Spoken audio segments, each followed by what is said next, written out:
الحمد لله رب العالمين والعاقبة للمتقين والصلاة والسلام على أفضل الأنبياء والمرسلين نبينا محمد وعلى آله وأصحابه أجمعين ومن تبعهم بإحسان إلى يوم الدين أما بعد. قال الله تعالى: ليس للإنسان إلا ما سعى، وقال: إنا نحن نحيي الموتى ونكتب ما قدموا وآثارهم.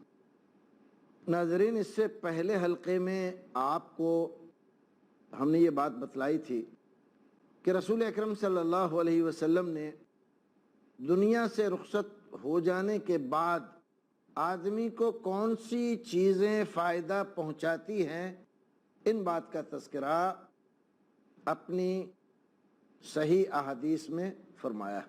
مسلم شریف کی حدیث: اذا مات الانسان انقطع عنه عمله الا من ثلاث، حضرت ابو ہریرہ رضی اللہ تعالیٰ عنہ کی روایت کرتا ہے. اس حدیث میں 3 طریقے ذکر کیے گئے ہیں. ان میں ایک صدقہ جاریہ ہے، اور ایک علم ہے جو نفع بخش ہو دوسرے لوگوں کے لیے، اور تیسرا جو طریقہ ذکر کیا گیا ہے وہ اس کی نیک اولاد ہے جو اس کے لیے دعائے خیر کرتی ہے یا کوئی ایسا عمل کرتی ہے جو اس کے لیے مفید ہو سکے. ناظرین، بعض لوگ اس سلسلے میں اس بات کے قائل ہیں کہ انسان کا جب انتقال ہو جاتا ہے تو پھر کسی دوسرے کا کوئی عمل ان کو فائدہ نہیں پہنچاتا، اور اس کے لیے وہ قرآن شریف کی ایک آیت کریمہ کو دلیل بناتے ہیں: لیس للانسان الا ما سعى. انسان کو وہی ملتا ہے جس کے لیے اس نے خود کوشش اور محنت کی ہو، اور جب اس کا انتقال ہو گیا تو ظاہر ہے کہ اس کی کوشش اور محنت کا راستہ بند ہو گیا، لہذا اب اس کو کسی چیز کا کوئی فائدہ نہیں ملے گا. یہ موقف ہے ان لوگوں کا جو ایصال ثواب کے قائل نہیں ہیں. لیکن ناظرین، آپ کو یہ بات معلوم ہونا چاہیے، یہ موقف ان حضرات کا ہے جو ملت اسلامیہ میں معتزلہ کہلاتے تھے. کچھ لوگ پیدا ہوئے بنو عباسیہ کے زمانے میں جن کو معتزلہ کہا گیا. یہ لوگ تعقل پسندی کا شکار تھے. جو چیز عقل میں نہیں آ رہی ہے اس کا انکار کر دیا، چاہے وہ کہیں بھی ہو. اگر قرآن شریف میں ہے تو اس کی تعویل کر لی، اگر حدیث میں ہے تو یا تو حدیث کا انکار کر دیا، نہیں تو اس کی ایسی تعویل کی کہ جو اس کا ظاہری معنی ہے وہ باقی نہ رہے. ناظرین، یہ طریقہ رسول اکرم صلی اللہ علیہ وسلم اور صحابہ کرام کی منہج کے خلاف ہے. اللہ رب العزت نے یہ فرمایا: لیس للانسان الا ما سعى. انسان کو وہی ملے گا جس کے لیے اس نے کوشش کی. ظاہر ہے ایک آدمی صدقہ جاریہ کر گیا تو یہ اس کی کوشش ہی ہے. اب اس کا انتقال ہو گیا اور دنیا سے چلا گیا، اس کا ثواب ظاہر ہے، اس کو پہنچتا رہے گا کیونکہ یہ اس کی کوشش کا نتیجہ ہے. اسی طرح سے اس نے کتابیں لکھی، اس نے کوئی کتب خانہ وقف کر دیا اور اس سے لوگ فائدہ اٹھا رہے ہیں. ظاہر ہے کہ یہ بھی انسان کی سعی اور کوشش کا نتیجہ ہے، لہذا اس کو ثواب ملتا رہے گا. اسی طرح سے جو نیک اولاد چھوڑ کر گیا ہے تو الولد من کسب ابیہ، رسول اکرم صلی اللہ علیہ وسلم نے فرمایا ہے کہ اولاد انسان کے کوشش اور محنت کا نتیجہ ہے. یہ اس کے کسب میں سے ہے، یہ اس کے فعل میں سے ہے، اس کے ان کاموں میں سے ہے جیسے اور اس نے کام کیے ایسے ہی یہ کام بھی اس کے کسب اور فعل اور کمائی میں داخل ہے. لہذا نیک اولاد اگر اس کے لیے دعا کرتی ہے تو اس کا فائدہ اس کو ضرور پہنچے گا. دعا کے سلسلے میں اتنے دلائل ہیں قرآن شریف میں، ایک آیت نہیں 20 آیات اس بات کو ثابت کرنے کے لیے کافی ہیں کہ آدمی کی دعا زندہ کے حق میں اور مردہ کے حق میں، دونوں کے حق میں مفید ہے اور اس کو فائدہ پہنچاتی ہے. انبیاء کرام علیہ الصلوۃ والتسلیم کی دعائیں، اولیاء کرام اور بزرگان دین کی دعائیں جو قرآن شریف میں ذکر کی گئی ہیں، ربنا اغفر لنا ولإخواننا الذين سبقونا بالإيمان ولا تجعل في قلوبنا غلا للذين آمنوا. یہ دعا قرآن شریف میں ذکر کی گئی. نیک لوگ جو ان کے بعد آئے ہیں وہ یہ دعا کرتے ہیں کہ پروردگار ہماری بخشش فرما دے اور ان لوگوں کی بھی بخشش فرما دے جو ہم سے پہلے آئے تھے اور گزر گئے. اگر اس دعا کا کوئی فائدہ نہیں ہے اور اس دعا کا ان کو اگر کوئی ثمرہ اچھا نہیں ملتا ہے تو ظاہر ہے کہ دعا کرنا بیکار ہے. پھر دعا کرنے نہ کرنے سے فائدہ کیا ہوگا؟ تو جو حضرات یہ کہتے ہیں کہ قرآن سے ثابت نہیں ہے کہ انسان کے مرنے کے بعد کسی آدمی کا عمل اس کو فائدہ پہنچا سکتا ہے تو وہ غلط کہتے ہیں اور قرآن کے خلاف کہہ کر قرآن کو بدنام کرتے ہیں. انسان کی اولاد اس کا کسب ہے، اس کی کمائی ہے. وہ دعا کرتی ہے تو اس کو اس کا فائدہ پہنچتا ہے، اور اگر غیر لوگ بھی اگر ان کے لیے دعائیں کرتے ہیں تو اس کا فائدہ بھی پہنچتا ہے، کیونکہ دعا پس غیبت بنسبت حاضر کے کوئی آدمی موجود ہے آپ کے سامنے، اس کے لیے آپ دعا کرتے ہیں، اس کی بھی قبولیت کے امکانات ہیں اور اللہ رب العزت اس کا فائدہ دیتا ہے. لیکن اگر آپ کسی آدمی کی غیر موجودگی میں اس کے لیے دعا کرتے ہیں تو رسول اکرم صلی اللہ علیہ وسلم نے فرمایا کہ اس دعا کی قبولیت کا زیادہ امکان ہوتا ہے اور وہ زیادہ افضل ہے. تو ہم کسی کے گزر جانے کے بعد یا غیر موجود ہونے کی حالت میں، اب وہ غیر موجودگی دنیا ہی میں ہو، وہ آدمی ہے دنیا میں لیکن دوسری جگہ ہے، یہ بھی غیر موجودگی ہے، یا وہ آدمی دنیا سے گزر گیا ہو، عالم برزخ میں پہنچ گیا، تب بھی غیر موجودگی ہے. تو اس دعا میں کوئی کسی طرح کا اختلاف نہیں ہے.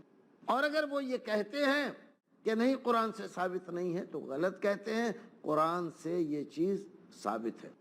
ایک اور آیت کریمہ اللہ رب العزت فرماتا ہے اِنَّا نَحْنُ نُحْيِي الْمَوْتَى وَنَكْتُبُ مَا قَدَّمُوا، جو کچھ انہوں نے بھیجا اس کو بھی ہم لکھتے ہیں. ان کے نامہ اعمال میں انٹری کی جاتی ہے ان کی کہ انہوں نے یہ ثواب کمایا اور یہ عمل کیا. اسی طرح سے وَآثَارَهُمْ، ان کے آثار، اور آثار میں اولاد بھی شامل ہے، دینی کتابیں بھی شامل ہیں، اور تمام وہ عمل جو صدقہ جاریہ کی قبیل سے ہیں وہ بھی اس میں شامل ہیں کہ یہ سب ان کے آثار ہی ہیں. لہذا قرآن سے یہ چیز ثابت ہے، اس کا انکار کرنا مناسب نہیں ہے. لیکن ناظرین ایک بات یاد رہے، ہمارے زمانے میں دیگر قوموں کو دیکھ کر بعض لوگوں نے بعض اعمال، بعض چیزیں اپنے طور پر اختیار کی ہوئی ہے، ان کو نکالا ہے، اور دعویٰ یہ ہے کہ یہ چیزیں بھی جائز ہیں. مثلا ہمارے یہاں مثال کے طور پر جیسے تیجا، 10واں، 40واں، 20واں، برسی، سالانہ، یہ جو تہوار کے طور پر باقاعدہ دن متعین کر کے اور اس کے لیے مخصوص آئٹم متعین کر کے، نبی اکرم صلی اللہ علیہ وسلم کے زمانے میں بھی لوگوں کا انتقال ہوتا تھا. آپ کے سامنے آپ کے بیٹے کا، آپ کی صاحبزادیوں کا انتقال ہوا، آپ کے خاندان کے بڑے بڑے لوگوں کا آپ کے سامنے انتقال ہوا. حضرت جعفر آپ کے چچیرے بھائی تھے، ان کا انتقال ہوا، آپ نے اس پر بہت زیادہ غم بھی کیا اور ان کی اولاد کے سر پر ہاتھ رکھ کر ان کے لیے دعائیں بھی کی، اور دوسرے لوگوں کو حکم دیا کہ آل جعفر کے لیے کھانا تیار کر کے لاؤ، کیونکہ ان کو ایک ایسا غم پہنچا ہے جس کی وجہ سے وہ کھانا پکانے کی حیثیت میں نہیں ہے.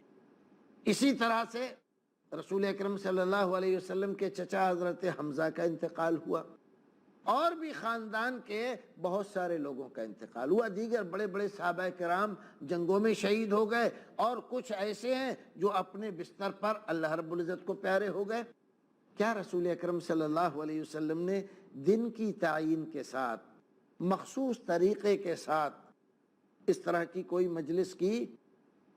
کہیں کوئی ثبوت نہیں ملتا، نہ حدیث میں نہ صحابہ کرام کے یہاں، نہ تابعین کے یہاں، اور نہ فقہائے اعظام کے یہاں، بلکہ حدیث میں تو یہاں تک ملتا ہے، مسند احمد کی روایت ہے کہ صحابہ کرام کہتے ہیں کہ ہم مرنے والے کے یہاں جمع ہو کر وہاں کھانے پینے کا بندوبست کرنے کو نوحہ میں شمار کرتے تھے، جو منع ہے شرعی اعتبار سے۔ رسول اکرم صلی اللہ علیہ وسلم کی یہاں یہ چیزیں نہیں تھی۔ ہمارے یہاں، ہم جس ملک میں رہتے ہیں، ہمارے برادران وطن اپنے مرنے والوں کے بعد اس طرح کی بہت ساری رسمیں کرتے ہیں۔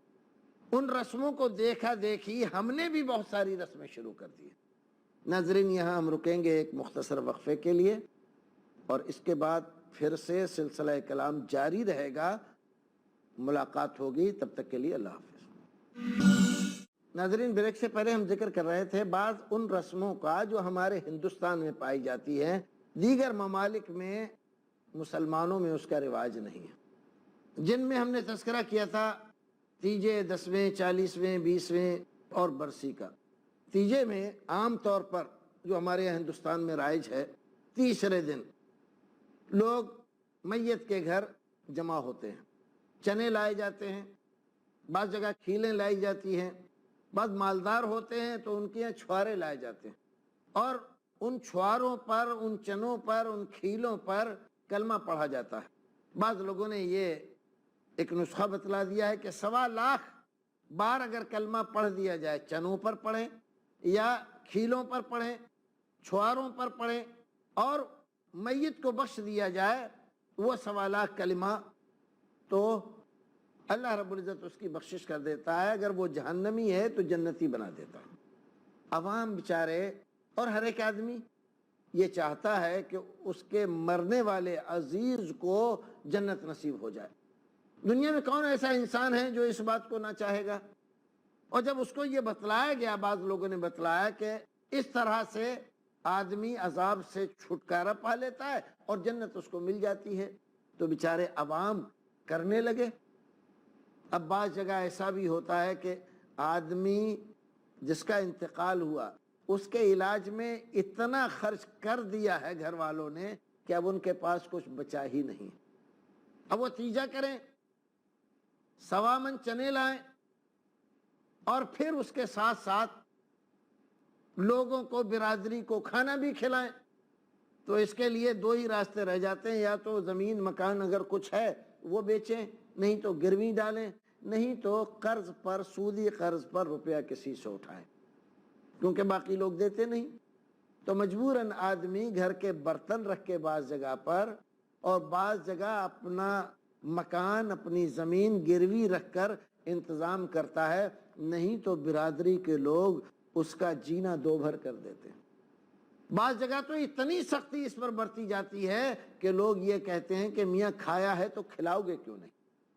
ناظرین ذرا غور کریں، ایک آدمی جس کے گھر کا سرپرست، کمانے والا دنیا سے چلا گیا، اس کے چھوٹے چھوٹے بچے ہیں، ایک بیوہ رہ گئی ہے، اور ان کا کوئی سہارا نہیں ہے، ایسے میں اس کے اوپر یہ لازم کرنا کہ تم اتنے چنے منگاؤ اور ان کو پڑھواؤ، بتاشے منگواؤ، کھیلیں منگواؤ، اور ان تمام چیزوں کا انتظام کرو، اور برادری کو کھانا بھی کھلاؤ، تب جا کر تمہارے مرنے والے کی مکتی ہوگی، تو ناظرین اس سے بڑا ظلم اور کوئی نہیں ہو سکتا۔ ان یتیموں کے منہ سے نوالا چھین لینا اور ان کو در در بھٹکنے پر مجبور کر دینا، اور اس کو شرعی چیز بتلانا، اور اس میں ایصال ثواب کا نام لگا دینا، سراسر ظلم ہے، زیادتی ہے۔ اگر آپ فقہائے کرام کے یہاں جائیں اور ان سے پوچھیں کہ ایک آدمی کا انتقال ہو گیا، ابھی اس کا ورثہ، اس کی وراثت تقسیم نہیں ہوئی ہے، گھر کا بڑا آدمی اس کے اسی مال میں سے جو اس نے چھوڑا ہے ایصال ثواب کے لیے کچھ کھانا کرنا چاہتا ہے، کیا اجازت ہے؟ تو کوئی بھی عالم اگر اس کو شریعت کا کچھ علم ہے منع کر دے گا کہ یہ جائز نہیں ہے۔ کیوں؟ اس لیے کہ اس وراثت میں جتنے لوگ شریک ہیں سب سے اجازت نہیں لی گئی ہے، اور اگر اجازت لی بھی گئی تو یہ ضروری نہیں ہے کہ سب لوگوں نے خوش دلی سے اجازت دی ہو، کیونکہ بعض لوگوں نے محض دباؤ میں کہ اگر ہم منع کر دیں گے تو سب لوگ بدنام کریں گے، پھر اگر وہ خوش دلی سے بھی اجازت دے دیں تو یہ بھی ممکن ہے کہ اس میں کچھ بچے ہوں، جیسے مرنے والے ہی کے کچھ بچے ہیں جو چھوٹے ہیں، اگر ان سے اجازت لی گئی اور انہوں نے کہہ بھی دیا کہ ہاں کھانا کرو ہماری اجازت ہے، تب بھی یہ جائز نہیں ہوگا، کیونکہ وہ ابھی اجازت کا محل ہے ہی نہیں، اجازت دے نہیں سکتے، ابھی ان کی اجازت اور عدم اجازت دونوں برابر ہیں، ان کا اجازت دینا نہ دینا سب برابر ہے۔ تو ایسے مال میں تصرف کرنا سراسر غیر کے مال میں تصرف کرنا ہے، اور غیر کے مال میں تصرف کر کے ایصال ثواب کرنے سے کوئی فائدہ نہیں ہوتا۔ آپ ذرا دیکھیں، ایک کسی حلوائی کی دکان پر جائیں، وہ چاہے مسلمان ہو غیر مسلم ہو، اور اس کی دکان پر آپ کھڑے ہو کر فاتحہ پڑھ کے اور ایصال ثواب کر دیں ہمارے ابا کو ثواب پہنچ جائے، تو کیا اس کا ثواب ملے گا؟ ظاہر ہے آپ یہی کہیں گے کہ ثواب نہیں ملے گا، کیوں؟ اس لیے کہ مال دوسرے کا ہے۔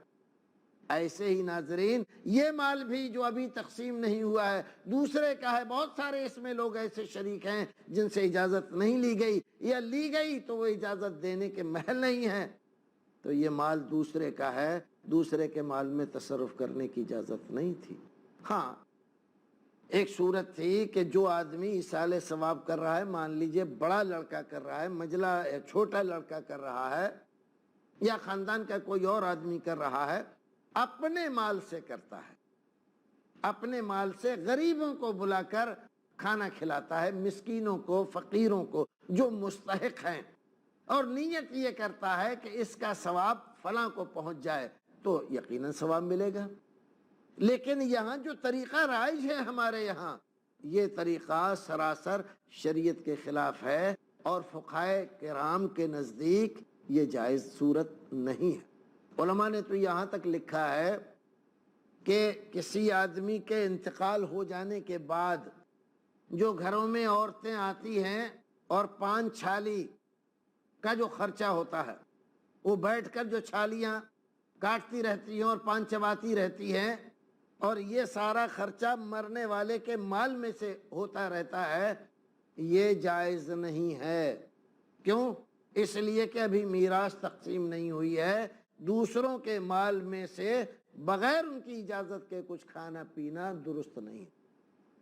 جب صورتحال ایسی ہے تو ہمیں سوچنا چاہیے کہ ہم کیا کر رہے ہیں، اور کس طرح ہم یہ گوارا کر رہے ہیں کہ شریعت سے بے پرواہ ہو کر، رسول اکرم کے طریقے سے، صحابہ کرام و فقہائے اعظام کے بتائے ہوئے طریقے سے بے پرواہ ہو کر محض رسم کی پیروی کرنا ہوتا چلا آیا ہے، ہمیشہ ہوتا رہا ہے، ہمارے یہاں تو ایسا جاری ہے، ہمارے خاندان میں تو ایسا ہوتا ہے، صرف اس کی بنیاد پر آپ کر رہے ہیں تو آپ کریں، لیکن ثواب کی امید نہ رکھیں، کیونکہ ثواب صرف اس عمل پر ملتا ہے جس پر رسول اکرم کی مہر لگی ہو، اور جس کام کو رسول اکرم نے نہیں بتلایا، جس کی اجازت نہیں دی، جس کے بارے میں آپ نے حکم صادر نہیں فرمایا، آپ کرتے ہیں، آپ اس کے ذمہ دار ہیں، اللہ